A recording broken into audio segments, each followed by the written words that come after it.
is to be alive. Mickey Malloy, Sam Pang, we have got a show in store for you tonight. Wow. I love the finals. You get to see all the best teams play and Essendon. It's just fantastic. And we're going to speak about that and a whole lot of other stuff with two of the absolute legends of the game. 2 years ago, they joined us on the show together. They are back tonight. Two men who made September their very own. They're going to join us here tonight. Lee Matthews and Malcolm Blight. Exciting. How good is that? How good is that? Both in the conversation for the best footballer of all time. Absolutely. Just ask Blighty. We'll get to that. Nice to have you back, by the way. Oh, wonderful to be Yes. back. It was great. Welcome. Yes. Where were you? What did you do? I couldn't be here last Thursday, of course. I was queuing up for tickets to the EJ Whitten AFLX game. And... tell you what, I went all right. I got about 50,000 tickets. Did you? Yeah. It was a great spectacle. Great, I great. loved it. Marty, thanks to Marty Sheargold last week. He was all No, good. he was fantastic. great. We do, yeah, it was. They might want to take a look at some max fixing, I reckon, with the AFLX. 275 points apiece. Yeah, she was Try getting on the draw. That's all I'll say. Hey, Fishy about it. Isn't it fantastic? we love this time of the year. Finals are in town. It is just a great time to be alive in Australia. It's the greatest. Spring's here, you know. We're through it all. We're into finals, and nothing says finals to me like a great Channel 7 promo. The mask. This is my favourite ever Finals 7 promo.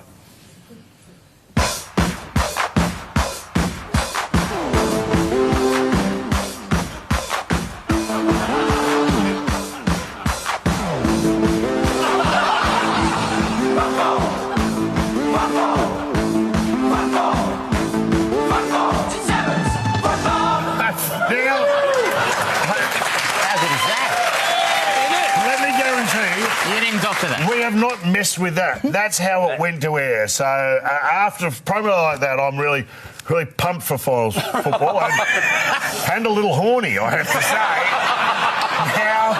There's a lot to unpack. He's wrong with you. There's a lot to unpack. There's a lot to unpack. There are so many highlights. Let's just go through it again. I want you to pick out for me your favourite scene or shot as it goes by. Go. Right. Here we look. Sharon Good. That's fine. Yeah, and well. Yeah, you go. That's weird. Well, that's pretty weird. Oh, he's eating a sausage roll. And then this is the one that gets me. There's a bit of orange peel, and what the hell is that? It's very odd. I don't know. It makes What no is sense. going on? Things have changed, Murray. Well, can you remember, like, the 80s must have been a bit loose, mustn't they? They were an odd time, weren't they? We want our players to get up and about, don't we? Orange peel, Brian Peake. How did it all come together? I just don't... Very odd. Well, you think about great, like, finals moments. You know, Jez's mark, KB's goal, that guy getting his ass rubbed. They're the big three. They're the big three. Everything... We should do a promo like that for our grand final show. No, we don't. You won't have to ask Murray more than once. We should take a poll. Who would you like to see with their cheeks exposed on TV? Let's not. No, we won't do that. Okay. We won't do that. Everything goes up that extra 10%, At least 20% finals time. And if you listen to Brisbane's Eric Hipwood, that includes the intensity of his training this week. I'm a big believer in if you play the way you train, so I'll be going balls out at training, that's for sure. Now, I would just say to Eric, considering the recent amount of ruptured testicles that have been going around, just be careful, mate. It's in Brisbane, so just sunscreen at least, mate. That's all we'd say, all right? I'll tell you this, if we had footage of him going balls out, we could put it in a Channel 7 promo. It would be fantastic. Hey, how do we all cope with the weekend off? We okay? No footy last weekend. It was a tough weekend. I beg your pardon? What? Well, there's no footy last week. There's a real tough week. They had the bye, and there's no the football. bye. Yeah, I think it's the greatest round of football. The AFLX combined with the EJ Whitten. You've lost your To mind. me, it's planets aligning for just a concentration of football magic.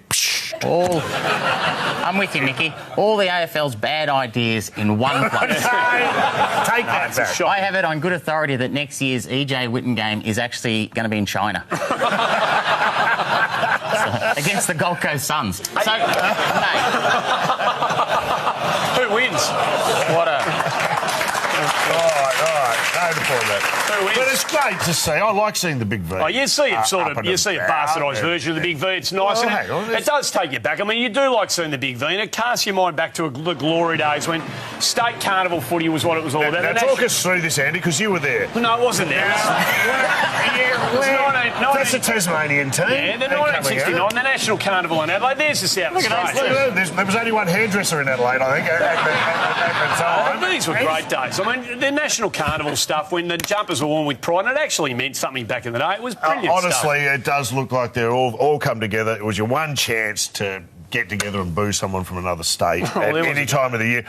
What I love, I mean, we're going to show some footage, and this is my favourite to show, some things in football are sacrosanct, like booing umpires. And if you think it's got worse or somehow we're not as good as past or present, have a look at the crowd, go the umpires as they're introduced to the crowd. Maybe umpires, Ray Smith, VFL. Non-blue, Tasmania.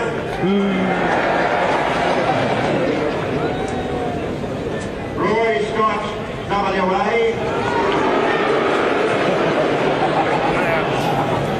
Now, that one may be justified. I think it was Razor Ray's granddad. So, I'll go. But isn't that fantastic? That's rare footage. I haven't seen that before, but that was... I had never seen that I've before. never seen that before. State of Origin. If you listen really carefully, you can hear someone yell out, "You bald-headed gent." Really? Nice. Things have changed, not all the way. I say, you bald-headed gent. Hey, it's the end of the home and away season, and it's the front bar, and there's a tradition that we go with this. Well, I hope we do. I mean, this is one of our great traditions. We do this. We did this last year, and we love it. So at the start of the season, we what do you call it? Time capsule. It's a time capsule, and we make predictions. Write down our predictions. And we write down our predictions, and then we read them out at the end of the year and see how we went. Hey, hope it goes better than last year. Yeah. I think it will. If you're prepared to go with that premise, then shall we have a look into what did you two did? Yeah, go on. It's been buried. That action actually it means more about the quality of the material we've seen tonight. What do you got? Well, we've got our predictions. Righto. I'll go first. Tim. Okay, yeah, you go so these were all made prior to round one. Okay. Melbourne will win the flag into Bill Shorten for PM. Not quite. No. What do you got? This year's breakout culinary dish will be the rabbit terrine at the MCG. Not bad. It didn't work. No. That's what it is. George Columbaris will have his best ever year.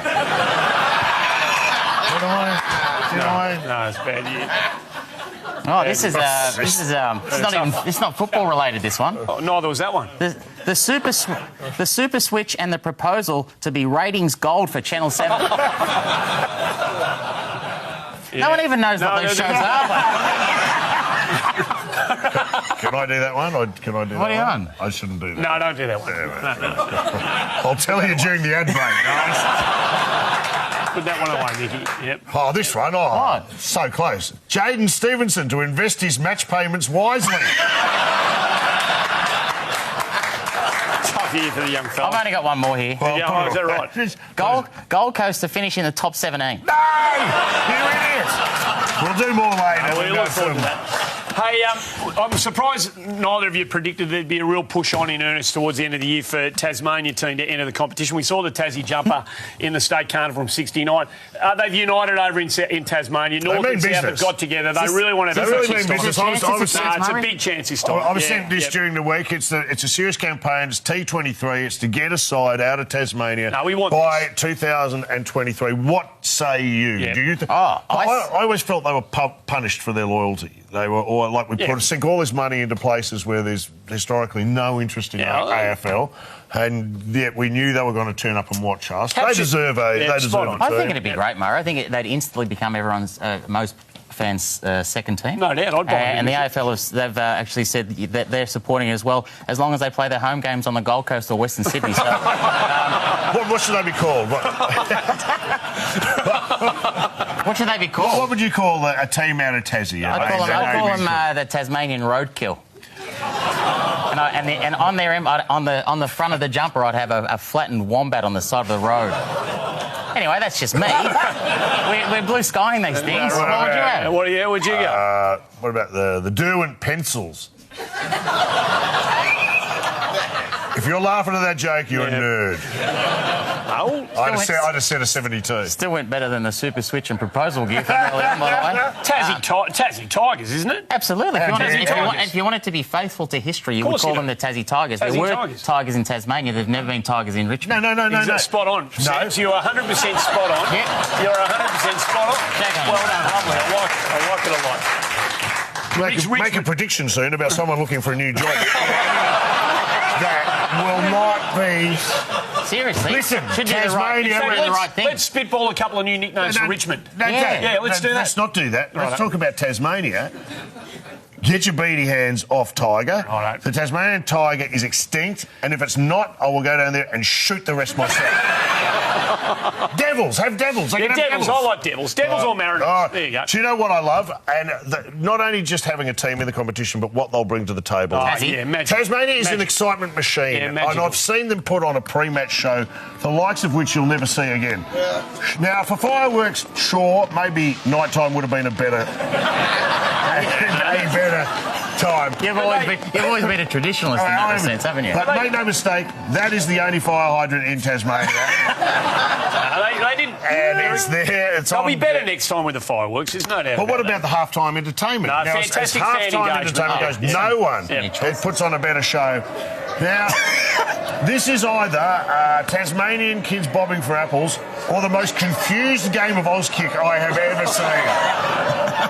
That's the stuff that separates them, and for real sheer bells and whistles, have a look at... No, it's magnificent. What's going on there? Hey, calm down, guys. No, magnificent. Calm down. They know how to bung on a turn, don't they? They do, absolutely. Welcome aboard, Tassie. Tassie, even the coin toss is an event when Tassie are involved. Do you remember the Mona-themed coin toss of 2013? Yes, have a look at that. Think about what they would bring there.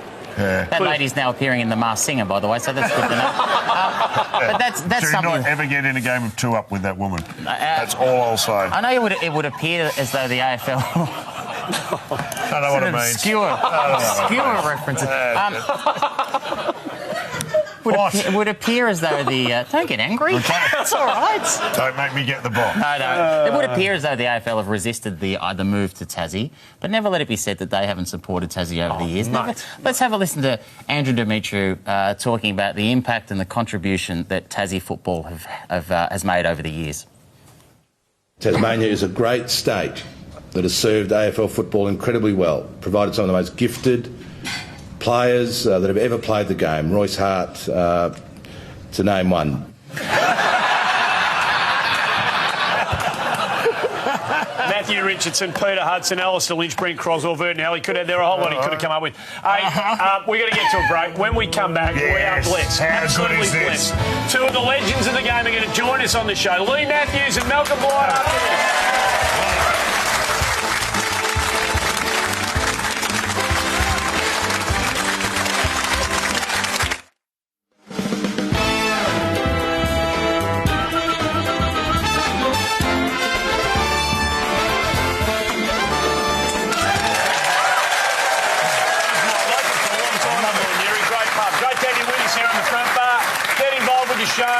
Use any of our social media platforms. We love it when you Google stuff in. We just had someone walk out of our studio audience because they've just worked out it's not a pub. Is that true or not? I thought it was a pub. It's true.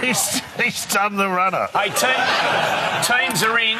Teams are in for the first of the elimination finals. It all kicks off tomorrow night. West Coast Eagles taking on the Bombers. No one giving Essendon a hope in hell. Yeah. But they have brought in some big guns, the Bombers. Fantasia, Heppel, Hooker, Stringer coming with young Snelling, who gets a great opportunity. Huge ins for the West Coast Eagles, particularly Nick Naitanui comes back into the side. So they're going to kick kicks. How much game time will he get? 62%. Hey, forgive me. How many weeks has he... I predicted that. How many weeks has he actually missed? 6 or 7. Has he? I don't know. It's been a while. No, it's been a while. He's been out for a while, but he's been ready to go for a couple of weeks, according to Adam Simpson. So can't wait to see the big fella back in action. He is an absolute superstar. Sure is. As is Sam Pank. and it's with great enthusiasm. And it's been long overdue, ladies and gentlemen. We're not, are we? We are. We're welcoming you back to the show. Oh, no. Here it is. It's time for the one and only Sam's Six.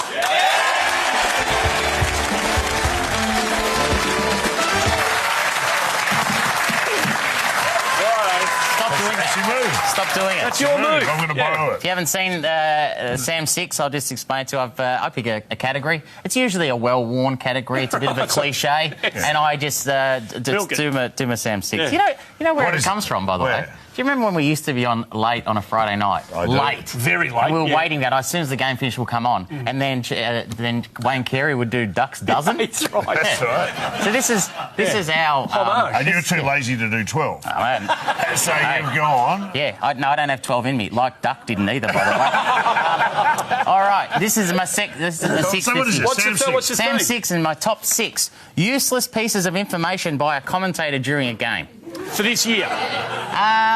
For this year? Yeah, let's go with this year. Does it matter? Yeah. Contextualise it. Don't dig too deep, Andy.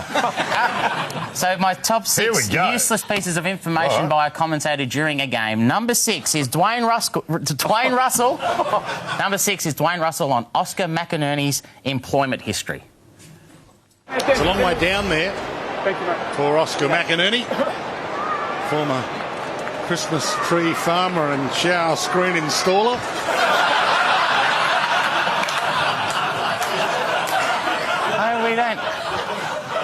We don't need to know that. It is a fascinating insight, though. That's good. It's irrelevant bits of information disguised as research. Number 5. This is a good one. This is BT, Brian Taylor, on Tia Miles' family tree. Mum Carey will be watching on today. Jeff will be here. Sister Demi, of course, the partner of Mitch Duncan. Another sister, I think, is a dancer on a cruise ship.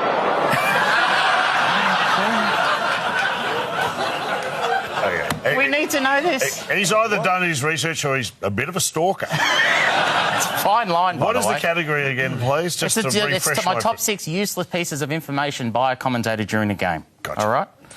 What are we up to? We're up to number 4. It's Dwayne Russell again. This time on Nick Larkey and his use of his disposable income. Nick Larkey bought himself a leaf blower, even though they live in a unit with no yard. And he cleans the lounge room carpet with it. I don't need to know if Nick Larkey bought a leaf blower during the week. That's pretty interesting. I reckon he cleans his carpet with it. It changes my opinion of the way Larkey plays the game. All right, what do we got? Number 3. Number 3, BT again. This is a useless piece of information. This is BT on Dion Prestia's father's medical condition. Dion Prestia, Dad Ozzy would be very happy. Has a little bit of gout. I reckon that's all gone away now.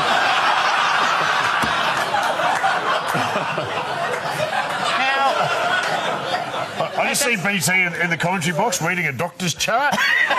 Listen, mate, but you don't have to. You don't have to say everything. By the way, Mick's got gout. We don't tell everyone.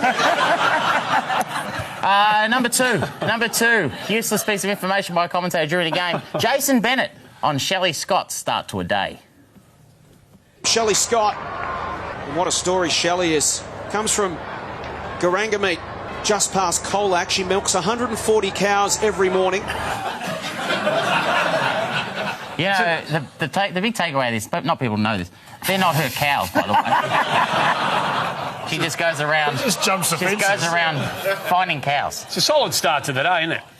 Jeez, I hope Blighty and Matthews are still here. How many more have you got? No, this is it. This is number 1. My final useless piece of information by a commentator during a game. This is BT again, Brian Taylor, and his relationship with Adam Tomlinson. Shipping it around. Here's Tomlinson. Hold East West. His dad is my dentist. I like it. You really? Well done. Great to have Sam 6 back. I think we're all richer for the experience. Sixes are hard, mate. You know what I mean? They're not like the multi. You just roll them out every week. 4 of the finest, the multi. I've got a good feeling about tonight's. Well, we'll get to that a bit later on. Without further ado, please make welcome 2 of the Giants of our game, 2 of the all-time greats. Please make them welcome Mr. Malcolm Blight and Mr. Lee Matthews, everybody. boys.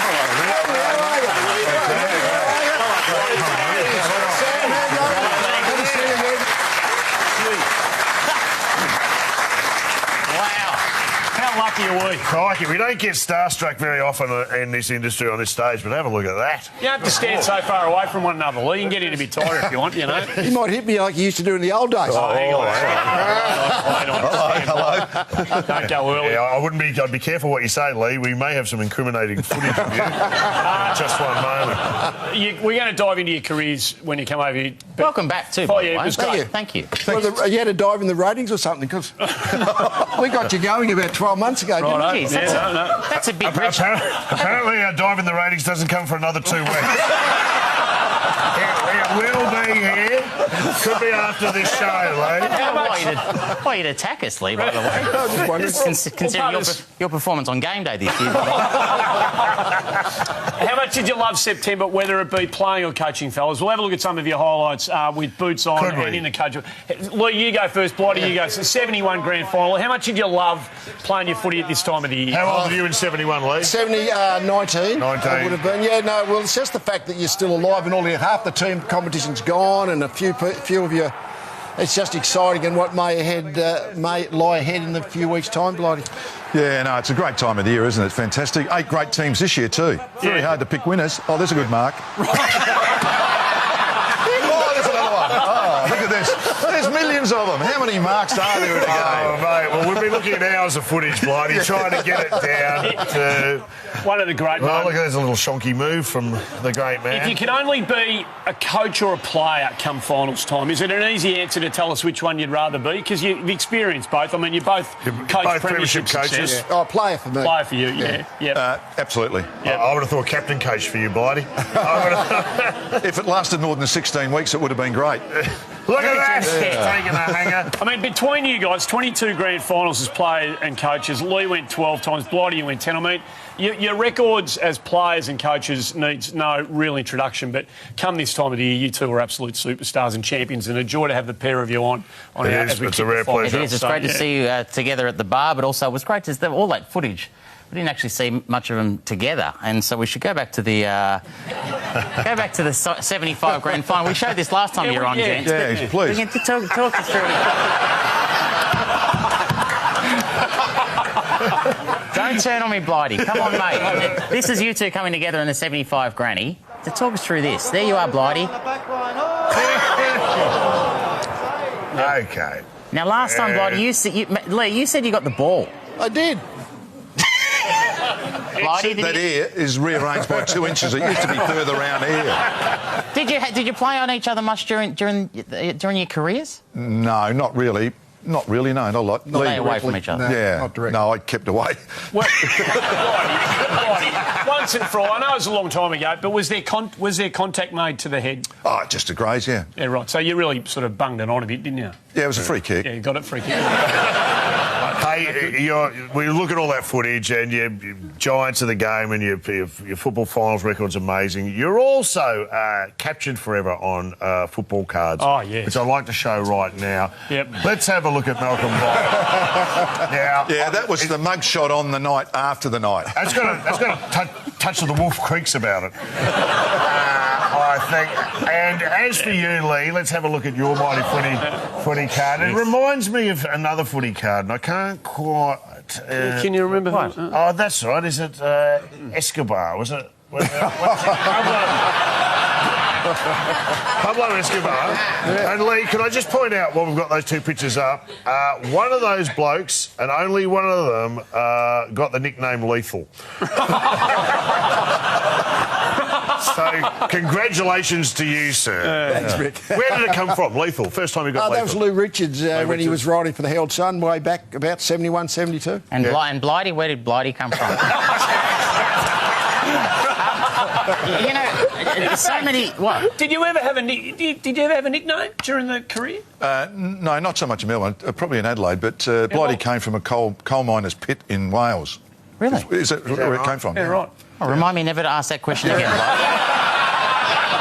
And they, just back to footy cards. Just back to footy cards. Yeah, go on. Because there are so many poses that you can go to for your footy card. Marking, kicking, handballing. Yep. Lee, you went for an interesting one. You went with a pose called the most uncomfortable position ever. Do you remember that one, Lee? I've seen that photo before. It looks familiar. Feels like a bit unnatural, doesn't it, really? Feels like we could include that in an old Channel 7 promo. So we've got a feeling, by the way, that we've got a feeling where you got it from. I think it's your old teammate, Blighty, Wayne Schimmelbusch. He did the same. What's he doing there? Is he presenting?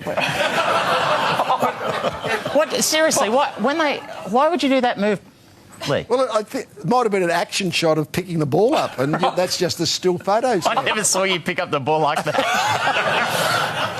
It's fantastic. And you guys have brought so much to the game, and I've been trying to keep up with everything you do post-match, and you, Blighty, are a fascinating character. Just when you think you've got to zig, you zag. And I was watching Late Night Telly recently, and I saw this ad. Talk us through... Well, let's have a look at it first.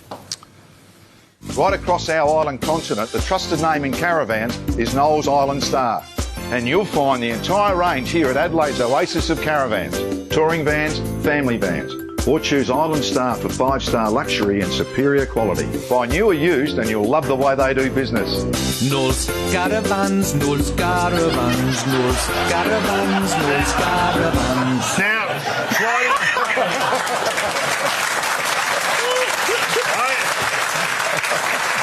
I don't know if I want to buy a caravan or move to Jamaica. Can you help me out? That is priceless. They're a wonderful business, you know. It is a good business. Absolutely a true story. My brother bought a Noel's caravan just before I made that ad without knowing. Right. It's a true story. That's really exciting too, Sam. I like that one. No, I love it. Who's Noel? He's a fella. He's an actual Noel. I thought Noel's one of those showbiz names. Like Fabio. He's been in 45 years selling caravans. This is the best ad of all time. Hey, wait till you see where this goes. Is he half man, half caravan? What? I don't know. We're going to get you... Blighty, can you come over here on the other side? You stay there. We'll get you straight. So Blighty's going to join us here on the other side of the break. Don't go anywhere. We're going to die.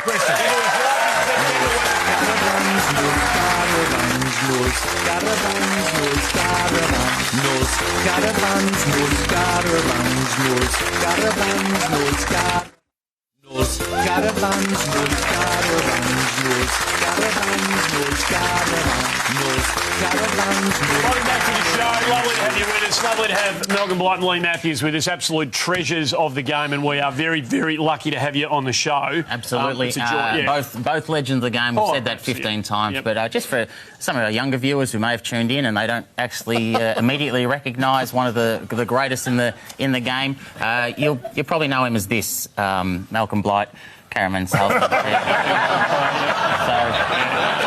So we like to put things in context, Blighty. Yeah, no, it's a wonderful theme. Keep it up. It's great. Hey, Blighty, we need to congratulate... Is Noel at least West Indian? No. Can he do the limbo? Yes, he can. Hey, Blighty, a couple of weeks ago, North Melbourne celebrated their 150th anniversary, and they nominated their top 10 players of all time, and it was an absolute honour for you, I'm sure, to be elected in the number of the top 10. And you came in at number 6, so I mean it's an enormous honour. Carey, Greg, Dench, Aylett, Harvey, then Blighty. You've been a couple of handy ones into 6th spot too. Malcolm, congratulations on that.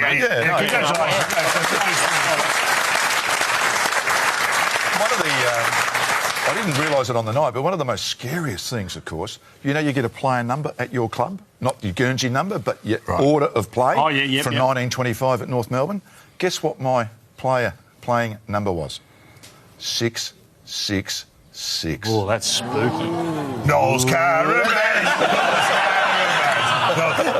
66. And then you were player number 6. Yeah. Ranked 6. Yeah, and ran 6 a lot of times. Now, I'm going to say it. I don't think that's high enough. I had over you at least top 4 at North. You would have yourself higher than that, no doubt. Probably humility would have one time stopped me from saying that, but yes, you're right. would you have him, Lee? Yeah, would you have him in well- the North Melbourne firmament? Step way in on this. I've said it for a long time, Wayne Carey's the best player I've ever seen, but Blighty be second. There you go. There you go. That's Blighty, well high done. praise from one of the greats. We know that you still Is it too late to change it? Can we give him a call or something? No, because it fixes up that 666 bit. You're still one of the absolute you're one of the most powerful voices in South Australian football. We know that. And you've had a fair bit to say about the Adelaide review that's going to be conducted. There's been some news out of Adelaide today with Taylor Walker relinquishing the captaincy. Your thoughts on that? Good call from Yeah, from no, I heard what he said, and he made it all sound sense. He's had a couple of average years, I suppose, and so just now going concentrate on footy. I think it's a good call. You're critical of the external review. I can fix footy in Adelaide in one fell swoop, and this is really simple. Merge the Crows with Port Adelaide. Please don't send your hate mail to me. That'll come in. I'll put that on the table. Would you put that on the table? It'd be great. Hey, you and Lee were September superstars, and you had some great mentors and coaches, some great teammates. You played a lot of September footy under Ron Barassi, who was, in the eyes of many, kind of Mr. September. I mean, he was a passionate man, a passionate coach. He was an angry coach at times, Brass. Did he coach well when he coached angry? I mean, have a look at him here. He's on crutches. I've never seen an angry man on crutches before. Have a look at him when he gets out to the huddle. He's absolutely fuming. Yeah, 5 of us got him before the game. We didn't want him to come out, but look what he found, the crutches. Can you remember this day? Yeah, I can. What was he filthy about? We were probably losing. Right, okay, right, that'll do. That's the second, I have to say, that's the second most angry man I've ever seen on crutches. He's the angriest. Plugger. Yeah, that was at the tribunal, wasn't it? It was indeed. Did you just to go back quickly? But was Barras good for you, Blighty? Yeah, he was actually. He was a very demanding coach, but that was the way it was done then, and had great success. I mean, he was a great coach. Yeah. Think about great coaches, Barassi for you, and Lee. Of course, you had the great John Kennedy as your one of your premiership coaches. Your relationship with him? The relationship was good, but it was a coach-player relationship. I mean, we only trained Tuesday, Thursdays, no one-on-one communication in those days, none of that stuff. And he was a hard man. I used to almost have nightmares about him for a couple of years there. You used to have nightmares against John? Yeah, and then seriously, after a few years, I thought, no, it's my problem, not his. That's a good point. But initially, I thought he was a hard man, too hard. Yeah. Did he coach angry, Lee? Like we see Barras used to, get quite personal. No, not that emotionally angry. He just was a hard man. I mean, high demands, very little praise, and a lot of just keeping jumping on you all the time. Anyway, that was the way I found him in my early days in the early 70s. Yeah. Well, I tell you how hard a man he was, Blighty. When after the 71 grand final, the players wanted to cheer him off. Now, if John Kennedy didn't want to be cheered off, then he wasn't going to be cheered off, by the way. Look at that. Don Scott. Get off me, yep. No, I'm not going to be cheered off. There you are, top of screen, Lee. Is that the worst chair off in the history of the game? But seriously, that is typical John Kennedy of never putting himself before the team. Yeah. He was a total team person, and that's what he taught us all. That was the greatest lesson that he ingrained into all his players. So he wasn't going to be the spotlight by being lifted above those shoulders. You may be afraid of John Kennedy, but I have a feeling John Kennedy may be afraid of heights. He just did not want anything to do with it. We hear about team rules all the time, you both, so I'll direct this to you to begin with, Blighty. But coaching champion and superstar individuals, did you have different rules for the real great ones? And I know you invested a lot in your great players. Gary Ablett, for example, did you have to treat him a bit differently? Senior. Go on. Yeah. Come on. Well, I suppose, yes, that's true. One of the interesting things happened was Gary would sometimes miss Sunday morning training and had some duties down the road. So this particular game, I got all the senior players in after he didn't turn up one Sunday, and I spoke to them on the Monday night, got them all ready, and I said, now listen, I'm going to have to make a decision on Gary and his future. If he's not going to come here training on Sundays, I'm going to have to move him on. Yep. He just kicked 14 against Richmond at the MCG the day before. Oh, don't worry, I've seen all Gary Ablett's best games. Yeah, and it was. So the boys, the senior player group, I used to get them in occasionally, they voted that he stays. So I was happy with that. That first goal that we saw there where he ran around at Waverley and Paul Hamilton, is it true? Is it a truth? Was he practising that move on the team bus on the way to the ground?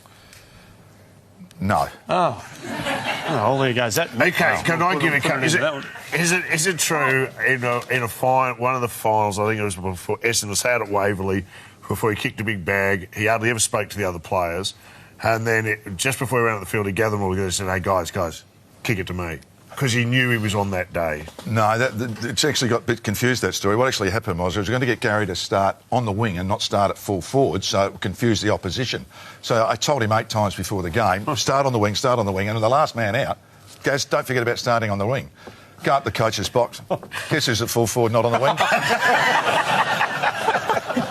That is the true story. That is the true story. Lighty, that's your strategy for coaching the superstars. What about you, Lee? Did you have a different rule for your superstars? Did you coach individuals or a team? Well, I wasn't too keen on players as having shots from the acute angle unless they were Peter Dacos or Jason Ackermanis. I was happy for them. Have a shot from anywhere. But not on the angle. No, anywhere. Because those two, that's what I mean. But players in general didn't like them having shots from the boundary line on the acute angle. What about this guy? Would you have let this guy have a shot from the boundary line, and not only just a shot, but a torpedo? Have a look at this. Have a look at this. That is Malcolm. What are you doing, man? That is now. That's longer than the other one. It is. That's a better kick. That's a better goal. Oh, yeah, sensational. That's a way better goal. Would you have allowed that? Isn't it true, Barras, that Barras got you to go back at training the following week to see how many times out of 10 you could kick a particular kick? Didn't he do that once? Yeah, that was after the shot from the boundary line on the left foot check side. Yeah. That's what I mean. But so what happened? How did you get out of the 10? I got 4 out of 10, hit the post twice and never not scored. And he was going to make me do 20. This is true. He was going to make me do 20. He said, oh, that's crap. And just get out.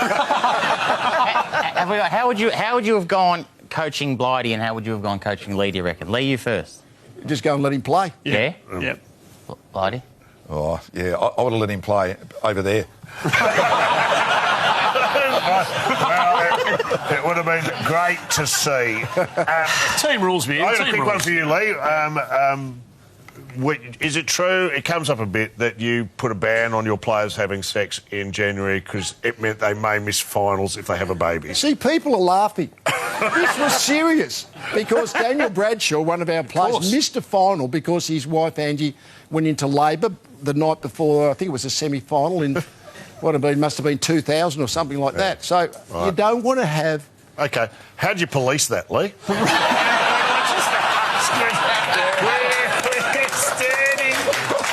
What were you doing, mate? A lot of being looking through windows, knocking on windows and stuff like that. No unprotected sex January. It's not exactly November, is it? Doesn't roll off the tongue. Can I just say, by the way, that Andy hasn't had sex during January for the last 30 years. How would you have gone with that? Would you have done that to your players? Would you have imposed that? What if there was no one else involved? I would have had to take the hypocrite. There's any loopholes here. Hey, I'd have to take the hypocritical oath. Fine for the coaching staff, just not for the players. We have a segment we love on this show, and it's called Fresh from the Archives. Here we go.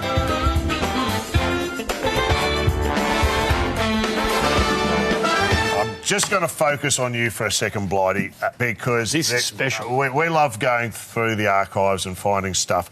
Your coaching, you talked about Barras, and clearly some of that stuff passed on because you're a fearsome coach and you never died wondering, knowing what you were thinking at any given time. I'm going to play you 2 bits. One, people may have seen before. This is Riccardi getting roughed up, I'd say at the quarter-time huddle. Have a look at you here, grab him by the jumper. That's the first time I've ever seen a coach jumper punch a player. Can you tell me what was going on? I was just explaining, with your tackle, you've got to get it down lower, not up high. Okay, yeah, Of course you were. Lee, do you buy that for a second? Don't buy that. No. Don't buy that. But I think you were both cut with the same cloth when it comes to coaching. But now this one is rarer. I think we've never seen this, Andy. This is amazing. This is the first time I've seen this, especially with sound, and it's in Adelaide Grand Final 97. Yep. Half-time. You're down. Fair to say you're not that happy, in particular with a couple of your players, like your ruckman, Sean Wren. Have a listen to how you handle the situation. You leader! You go back in the middle this time, and you are going to jump out of that bloke. Don't contribute. You're not getting this far and giving it up. You only get one crack! You help him, Benny. You talk to him. You tell him we're not playing one shot. You just wander off. Jeez, that's bloody amazing. That is incredible footage. I just can't believe 20 years ago, they bleeped out the word bloody. Bloody was not a good word to say there. Right, you were 13 points down at half-time, but you seemed furious. Yeah, there's a few things probably didn't go right. Can I just say, in the second half... How'd you go? The Adelaide Football Club kicked 14 goals straight in the second half to win the game. 14 goals straight. There was only one rush point. It's an amazing stat. Thank you for bringing that up and showing me that. But it is amazing, and I think it's fair to say that wouldn't fly. You wouldn't see a coach doing that today. It's just something that's no longer considered a legitimate tool of a coach, is it? No. To tip furniture over and... Probably not, but I mean, the word bloody is probably not used as much these days. Of course not. I've got to be honest, I think the power of your message was slightly offset by your baggy pants. But anyway... It did the job. It did the job. That's you where we could see it. Can you confirm that is more like a traditional spray, a halftime spray that we grew up with? Yeah. Can you give us one of your more unconventional methods of motivating your players? There was a number that people thought that perhaps you were doing something different, but you'd thought through it most of the times. For instance, I just asked them to bring a rug to the footy. We're actually playing Richmond at the MCG again. Oh, yeah, well, it worked. And we just put the towel around it like we were Indians, and going out to the big war and big war dance and all that sort of stuff. And it worked. That worked? What about the one with when you turn off the lights? Oh, yeah, at Football Park. Yeah, we couldn't... What's this one? Well, what actually happened, in the coaching room at half-time, we're down again. So I just walked in. There's a very small room at Football Park then. I was coaching Geelong. And as I walked through the door, I don't know what made me do it, I just shut the door and turned the light off. And then just started prowling and screaming. And about 3 or 4 minutes later, after I'd said a few probably naughty words, I've turned the light back on and half the team... Hey, we're going to get a break out of the way. We're here for the Brew Fresh Country. Can we get you two to trade places in the ad break? So we'll be here. Marty will go there.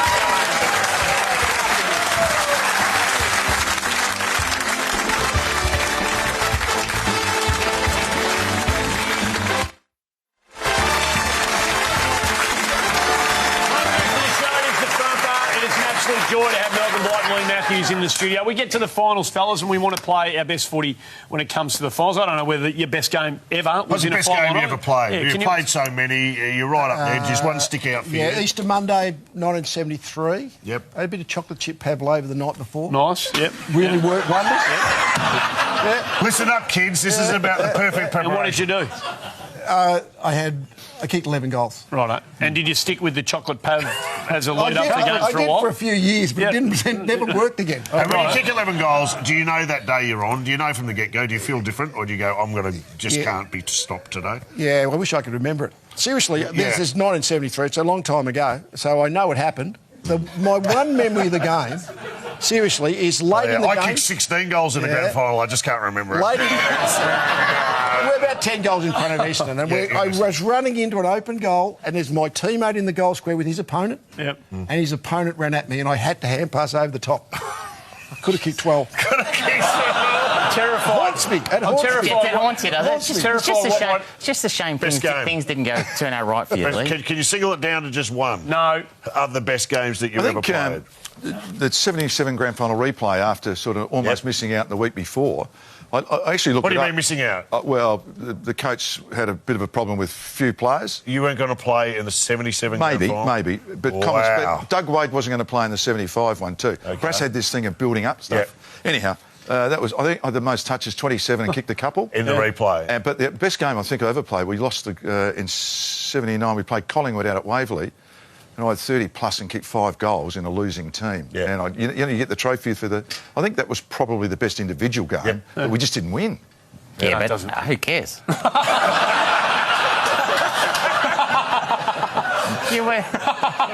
You played well, Blight. There's nothing more you could do. Actually, Brass came up to me after the game. He said, I think that's the best game we've ever played for North. It's true. High praise, indeed. Have you got a game that sticks out? Oh. No, not for me. I actually want to talk about Lee. It's interesting to talk. We always hear about how great you were, the greatest place ever. Can I say something? I don't want any part of this. he mentioned this in I can't believe you go. I can't believe you. You'll stay with me, won't you? Oh, no chance. No. Fine. No, you're on your own. I'll be one out, like I am most other weeks. Yep. So, we always hear about how great you were. But I was watching in preparation for you coming on, Lee, the last quarter of the 84-second semi against Essendon. Yeah. And, mate, I've got to be honest, I don't think you didn't have a great game this day. Talk about how great you were. Murray, I know you say it was one of the greatest games ever. It's the best game of footy I've ever seen. A fair effort from Hawthorn, by the way, considering... were you concussed? Mate, fair effort from Hawthorn that day, considering they played one short that day, Lee. How did you hear? I was actually old and hopeless. That's what I was, old and hopeless. I got two questions. I'm amazed that you found some vision where I didn't play well. I'm just amazed.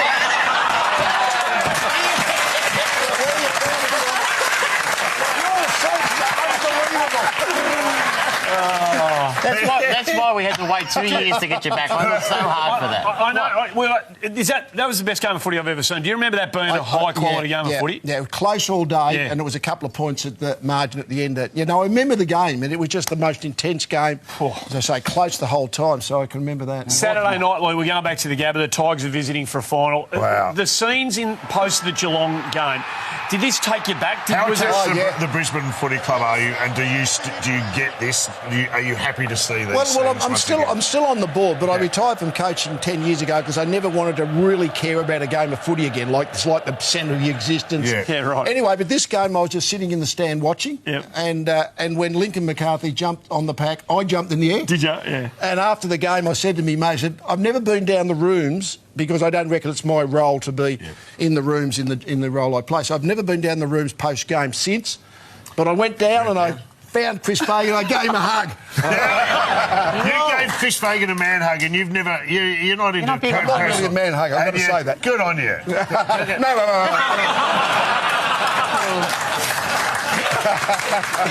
Well, that was awkward. Blighty, you'd be a big hugger, wouldn't you? You'd be very tactile and huggy, wouldn't you? Occasionally. Occasionally, right. You still have a connection to your old teams? The Crows have a big win. Well, no, it doesn't happen often, but if they have a win, Blighty, have you ever felt the urge like Lee did to reconnect? Oh, I drove past her about 18 weeks ago. Right, there you go. Further to the man-hugging, is it true now that you and Chris Fagan and Greg Swan, the CEO, have a little weekly ritual where you catch up for a feed? With reading a bit about this. Yeah, it was a double page in the Herald Sun about us going out for tea once a week. It's unbelievable, really. And apparently you have an affection for steak. Yeah, well, I read that. Well, yeah. I read that. Really? I'm walking around Brisbane and people saying, how's your steak going? How's your steak going? Just on that, what are you, a porterhouse or a ribeye man? But look at it's the whole article. Just steak. No, but anyway, we live in the same medium rare or well done? Medium. Pepper. On the bone or off the bone? Medium. No, it doesn't matter. Doesn't matter, no. Peppercorn or mushroom sauce? Mushroom sauce. Where do you sit on Wagyu? Do you think Wagyu is... Happy with that? Yeah, it's a nice one. Okay. I'm not that fussy. What would you go to? Sausage, rissole, chop? Rissole. Wow. There it is. Greatest player to ever play the game, Rissole. Do you miss... the chocolate chip pavlova or whatever Chocolate chip? I know what to do when I take you out to dinner, mate. What's your go-to? Steak. What are you? One of those big Fred Flintstone things that hangs off the side? I'm just in the filet mignon now with a bit of bacon around. Do you miss coaching? I mean, you said is it something you miss? Only at time. Grand final day, I miss it because you'd love to be involved. And do you give Yoda-style advice to Chris Fagan? No, I mean it, because you'd be a great resource to him, having been coaching at Brisbane with one of the great teams of premiership reigning premierships. Yeah. Is it a good relationship you have with him? Oh, well, but it's macro type, not micro, not about specifics of what's going on within the team, just general coaching issues. And I mean, I said to him early in the final series, because this is the way it works, when you get into the finals and you're winning a lot of games, the pressure's greater because you're playing for bigger stakes. And I said to Chris, but you've earned the right to have the pressure that playing finals, and if you go all the way into the grand finals, that's the Can you believe what they've done in a year, Lee? No, it is phenomenal for where they were 18 months ago. And do you get great comfort? Do you like going back to the Gabba and hearing that noise and seeing it full? Is it great to see it in full flight again? Yeah, certainly the crowds have come back, certainly. So, no, it's been outstanding. A lot of people have done a really good job behind the scenes, and the playing group obviously the ones inside the white line win or lose it, but there's a lot of people that have done a great work behind the scenes. Lee, where did you go when you coached? We used to love watching you in the box. Can you take us through where the game takes you to? It's probably a dark place, really. I mean, to be honest, what are you doing here, man? In a way, I told you become insane when you're in the cage for too long. You know what that footage needs? A bit of music. a little... Nos caravans, nos caravans, nos caravans, nos caravans.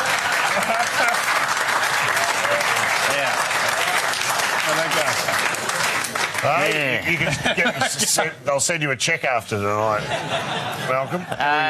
That was Lee, obviously, in the coach's box. You in 1993, though, Blighty, you created something new. Coach, this is at the Wacker. You created the coach's table. Have a look up the race here, and there's you coaching standing on a table. So, Blighty, what is going on? What's going on there, mate? What actually happened was... up at the top was about 48 million stairs up the top of the stand, so it would have taken about 13 and a half hours to come down at quarter time. No, it was very high with no safety barrier, and I'm a bit average with heights. Right. Okay. So I actually preferred not to do that. And it was a long way down. I thought it took too long. Yeah, cool. So I actually stood there. If you want to stand on the bar tonight, feel free. Comfortable. Question to both of you. Last one I'll ask about coaching. You go first and back to you, Lee. When you finally take your team to a premiership, is relief, we hear you say this a lot, is relief where you go? I think everyone, most people I heard say that, I was just bloody ecstatic. Yeah, right, yeah. I mean, it was just euphoria. And you know that adrenaline rush you got as a player, it hit you again as a coach. So, no, it wasn't relief, it was... You've done it, yeah. You too, Lee?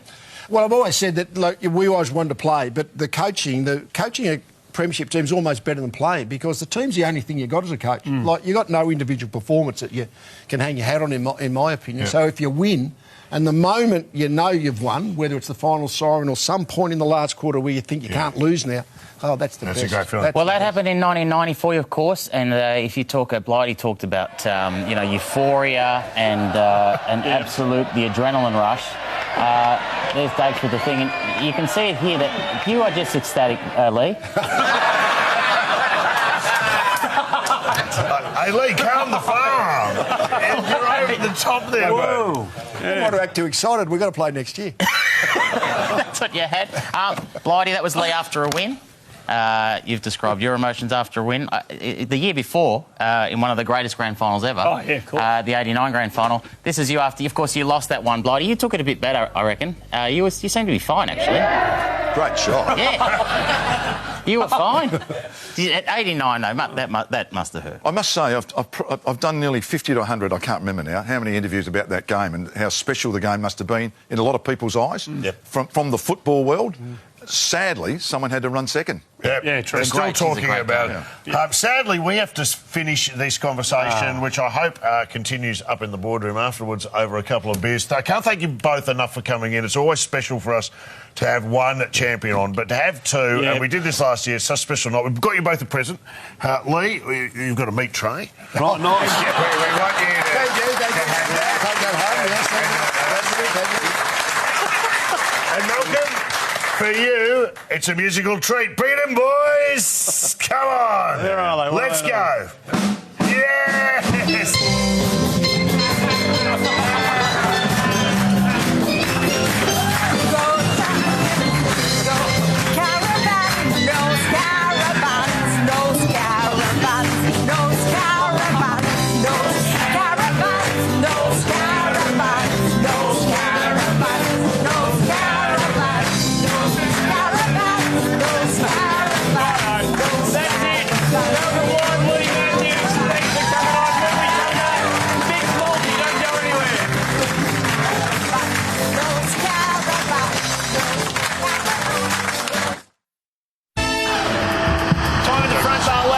Thanks to the mighty Holden, Colorado. We go to the Ararat Footy Club, Mininera and Disc District Footy League. Thanks for holding Colorado. We're giving Joel Hopper a front bar lap of honour. The Ararat Eagles were beaten recently by Great Western by 509 points, which is the biggest thrashing in the league's history. The scores were 79-41, 515 to one straight six. Joel was the only player from Ararat to kick the goal, so we thought he was deserving of a front bar lap of honour. He played in the Renties for the seniors low numbers, so he filled in. It was the 9th time Ararat had been beaten by more than 200 points that season. Their best result was a 19-point loss to Moyston Willora, who were the second bottom team. Well done, they've had a Colorado. shocking season. Well done to Joel Hopper. And thanks to Wilson Bolton Holden for their generous donation of $1,000 to the Ararat Eagles, who badly needed it. Well done to them, and well done to Jolie Hopper. Time now. Yeah, give him a round of applause. Well done, Holden, Colorado. That's what I'll say. Strap yourselves in. Time now for Mixed Multi. Now, this is... All right, settle in. And by the way, go and take a stupid-sized loan. No. And back this multi. Don't. This is the one. This is the one to really go hard on. Probably not going to be. Borrow some money off a relative. I don't care. Just get on this. You don't want to miss out. You don't want to miss out. We good to go? Yeah, we're good to go. First leg, first up. These days, Collingwood. Weird club. Out. Collingwood, a weird club. They talk a lot about how well connected they are and how close and the bond of brotherhood, and I think they may have taken it just a little too far. Have a look at, there's the coach going through Josh Thomas's hair. No, let's get a second opinion. Okay, I'd like to wager that Thomas was out 4 weeks with nits. You can't have that. How about you take Josh Thomas, kick 2 goals against the Cats, and I'll give you $3. I don't like it, but I'll tolerate it. Righto, we're for leg one. All right, now this is it. This is where it hots up. Get on board. Second leg. During this T20 game between Kent and Essex, a pitch invader uses an unusual technique to remove the bails. Look closely. And...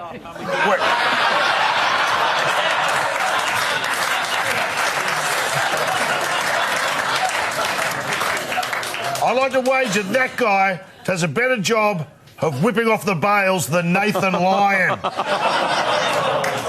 You can't. I'd like to wager you do not want to follow that on Ball Tracker. I'd like to wager on the evidence of that footage, Steve Smith is still experiencing some delayed concussion. Why don't we just finish this show after Seg 4? Are you got any more, or are you done? No, I'm done. No, you can't have any of those. How about you take...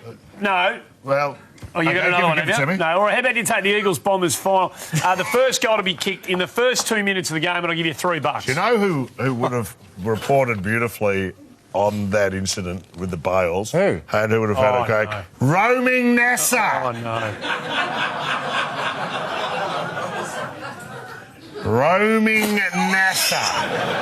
Don't feel like you need to laugh. It's... All right, now it's official.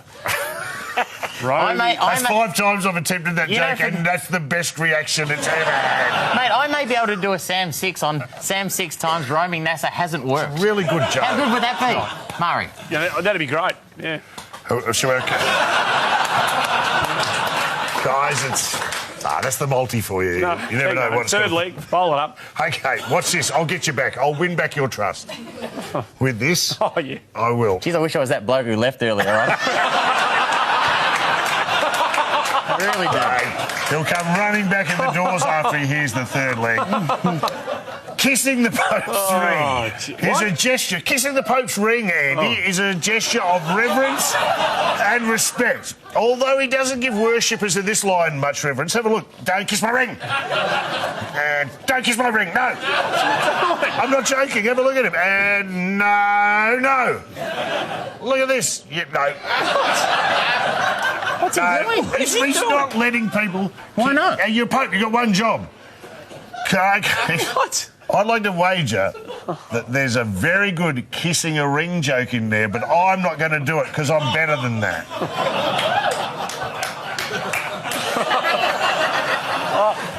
What would roaming NASA...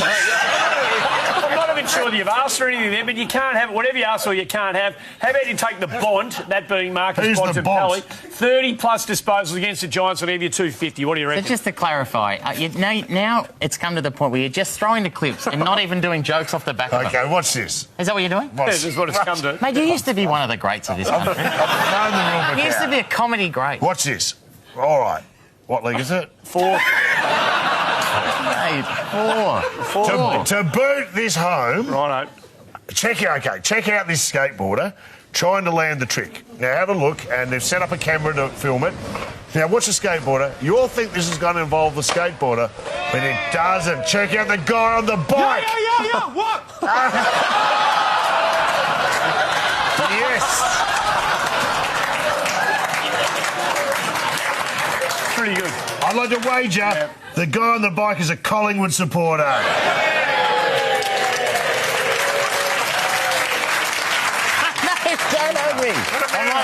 I'm like Lee. What about that? No, you can't have it. But how about you take the Tigers 1-39 over the lines, and I'll give you 225. Cannot miss. Bag him up, Andy. What have we got? Bang! Cannot lose. Get on board. Mixed Multi, jump on the sports loan you some money. app. Look for Mixed Multi in the Megabet section of the app. And please, folks, don't listen to him. Gamble responsibly. Don't go anywhere. NASA. We'll come back to Last Shout.